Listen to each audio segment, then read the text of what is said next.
in the Arab world that the presidential system existing today will become a parliamentary system where the prime minister, who is elected by the people, will become the executive authority, and he will become 100% responsible to parliament and all actions he does. That didn't impress Yemen's opposition parties, who still insist on the president's immediate resignation. The president's statement is merely empty words in an attempt to escape the crisis. We call on the president to come up with an initiative defining his view of the so-called peaceful transition in order for him to leave. So the daily protests in Sanaa's University Square are likely to continue. The demonstrators believe President Saleh's downfall is just a matter of time. The president says he's offering radical reforms. The opposition says it's just a publicity stunt. Each is holding out for its own brand of democratic change. But many fear the politically volatile Yemen may descend into anarchy. Hashim Al Jazeera, Sana'a. An arrest warrant has been issued for Tunisia's former Interior Minister, Rafik Belhaj Kassem, on charges of murder. That's according to the state news agency. Kassem was Interior Minister during the popular uprising that ousted President Ben Ali in January. He's accused of being complicit in the killings of scores of protesters and has been in police custody since February. Hundreds of students in Bahrain have been keeping up the pressure on their leadership to make swift democratic reforms. They've been marching to Pearl Roundabout in Manama, the focal point of anti-government demonstrations.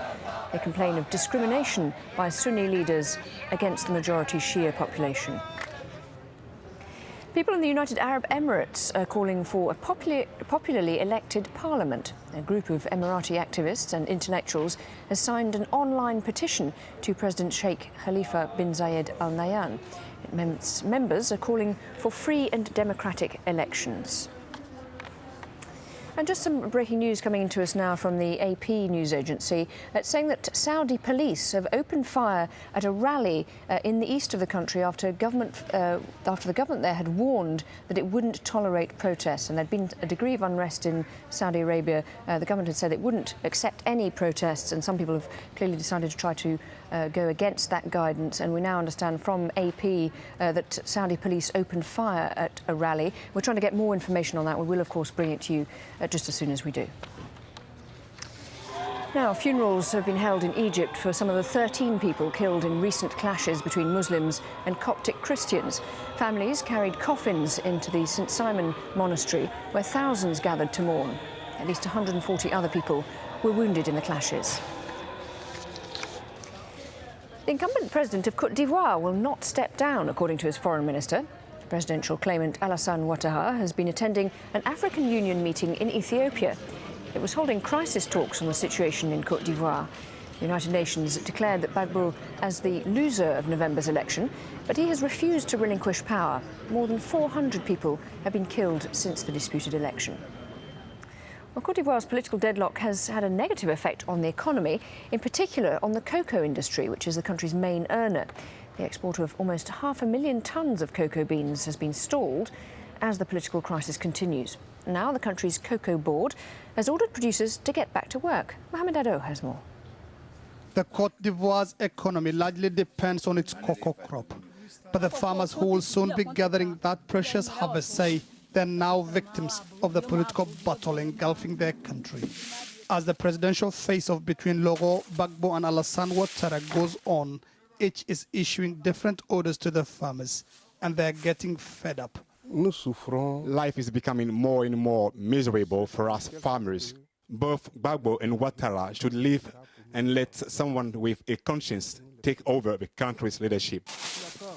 Cocoa has been his family's main income for more than 30 years. All the former leaders of the cocoa sector are in jail, and Gbagbo has appointed his own. And now he has nationalized the sector. This is because he knows it's profitable and can get him money. The ongoing political crisis in Ivory Coast threatens the country's status as being the world's top producer of cocoa. And now farmers are complaining that it's no longer profitable to grow cocoa as illegal cartels take advantage of the situation to take their crop at throwaway prices. Alou Bile is a trader in the small town of Ara in the eastern part of Côte d'Ivoire. He says he hasn't sold any cocoa for the last 2 months. Every morning, farmers come to me for payment. I have no money to pay them. If the situation remains the same, it will be unbearable for us. European Union sanctions imposed in protest over Gbagbo's refusal to stand down are already strangling the nation's cocoa sector. More than 475,000 tons are stuck in storage. If cocoa production continues to suffer, then not only will farmers face financial ruin, it will soon become a major concern too for chocolate lovers everywhere. Mohamed Ado, AlJazeera, Ara in eastern Côte d'Ivoire.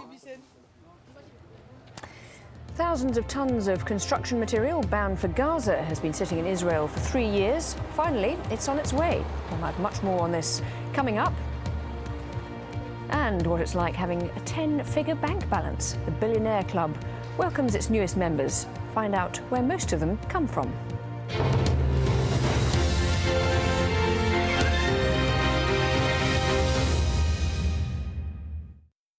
A story of a land that never stops from giving its children hidden treasures.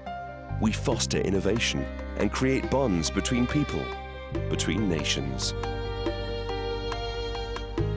Nurturing the land under a ceiling of durable love. Fulfilling every generation's needs and thrive to cherish them. We help building skills and are proudly part of building our nation. From the mysteries of the desert to the wide open seas, with never-ending stories to be told, creating bonds of life and preserving it. Capco, in just about everything. From local traders to international finance, it's commerce that makes the world go round. For global companies and developing markets, communication is the currency, and information is the most valuable commodity. Counting the cost at this time on AlJazeera.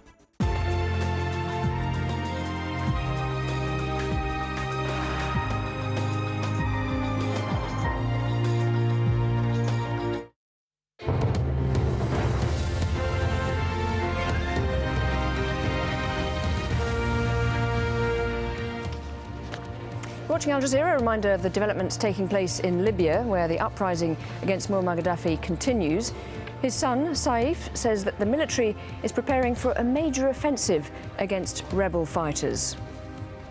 It comes after more fierce battles took place between rebels and loyalists in the key oil towns of Ras Lanouf and Brega. And NATO's Secretary-General Anders Fogh Rasmussen says the alliance plans to move warships closer to into the Mediterranean in response to the Libyan crisis, but he said that NATO still needs a clear legal basis before it can enforce a no-fly zone over Libya. US Secretary of State Hillary Clinton says she'll meet with Libyan opposition figures in Washington and again when she travels